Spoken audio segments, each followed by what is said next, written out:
নেত্রকোনা ৪ আসন। এটি বাংলাদেশের জাতীয় সংসদের ৩০০টি নির্বাচনী এলাকার একটি। এটি নেত্রকোনা জেলায় অবস্থিত জাতীয় সংসদের ১৬০ নং আসন। নেত্রকোনা ৪ আসনটি নেত্রকোনা জেলার মোহনগঞ্জ উপজেলা, খলিয়াজুড়ি উপজেলা ও মদন উপজেলা নিয়ে গঠিত। পুরো আসনের অধিকাংশ এলাকায় ভাটি অঞ্চল নামে পরিচিত এবং অধিকাংশ এলাকায় হাওর বেষ্টিত। এই আসনে নির্বাচন করবে দীর্ঘদিন জেলে থাকা ফাঁসির আসামি বিএনপির সাবেক স্বরাষ্ট্র প্রতিমন্ত্রী লুৎফুজ্জামান বাবর।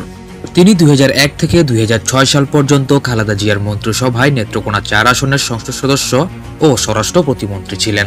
এছাড়া শোনা যাচ্ছে জামায়াতে ইসলামী থেকে এই আসনে মনোনয়ন পেতে পারে মুফতি রফিকুল ইসলাম মাদানী।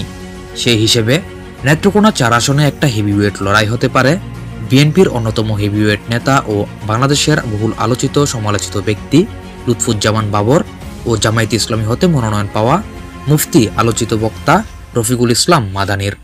তো কে জিততে পারে এই আসনে?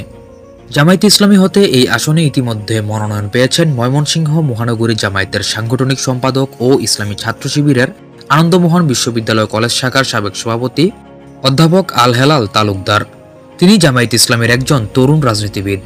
আবার এই আসনে জামায়াত প্রার্থীও পরিবর্তন করতে পারে। এর উল্লেখযোগ্য কারণ হচ্ছে জামায়াতে ইসলামী ইতিমধ্যে বিভিন্ন আসনে দেশবরেণ্য কিছু আলেমদের মনোনয়ন দিচ্ছে। সেক্ষেত্রে জামায়াতে ইসলামী এই আসনে আল হেলাল তালুকদারের মনোনয়ন বাদ দিয়ে মুফতি রফিকুল ইসলাম মাদানীকে মনোনয়ন দিতে পারে। রফিকুল ইসলাম মাদানী জামায়াতে ইসলামী করেন এরকম কোনো তথ্য পাওয়া যায়নি। তবে ইসলামী জোট হলে তিনি যে জামায়াতের সঙ্গে থাকবেন সেটা এক প্রকার নিশ্চিত বলা যায়। রফিকুল ইসলাম মাদানী বাংলাদেশের ভূরিষ্ঠ কণ্ঠস্বরের আলেম হিসেবে পরিচিত। অনেকে আগে শিশুবক্তাও বলতো তাকে, যদিও তিনি কোনো প্রকার শিশুবক্তা নন। ২০২১ সালে তাকে গ্রেফতার করে জেলে নেয় আওয়ামী লীগ সরকার। পরে মুক্তি পেয়ে আবারও ওয়াজের ময়দানে ফেরেন রফিকুল ইসলাম মাদানী।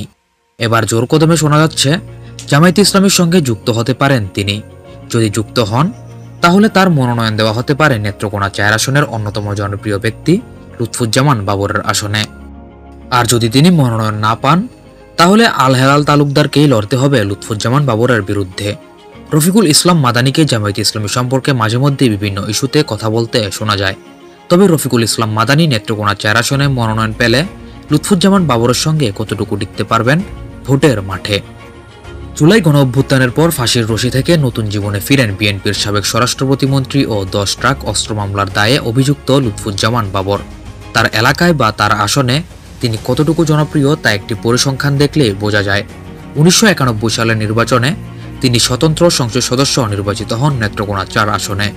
এরপর বিএনপি থেকেও মনোনয়ন পেয়ে সংসদ সদস্য নির্বাচিত হন এবং যে সময় বিএনপি থেকে তিনি মনোনয়ন পান না সে সময় বিএনপির ভোট তার পক্ষেই যায়। স্বতন্ত্র হিসেবে দাঁড়ালেও তিনি সেই ভোট পেয়ে যান। সেই হিসেবে বোঝা যায় তিনি কতটুকু জনপ্রিয় একজন প্রার্থী তার আসনে। তাই নিঃসন্দেহে বলা যায় এতদিন পরও তার জনপ্রিয়তা একটুও ভাটা পড়েনি। যদিও বর্তমানে তিনি অসুস্থ থাকায় দলের সাথেও কোনো কর্মসূচিতে থাকতে পারেন না এবং তার আসনে কোনো মিছিল মিটিংও করছেন না। তবে তিনি এই আসনে যতটুকু জনপ্রিয় সে হিসেবে ভোট তার দিকেই এমনিতেই যাবে। আর লুৎফুজ্জামান বাবরের সামনে তরুণ আলেম কতটুকু সুবিধা করতে পারবে সেটাই দেখার বিষয়। রফিকুল ইসলাম মাদানী বাংলাদেশের অত্যন্ত জনপ্রিয় একজন আলেম।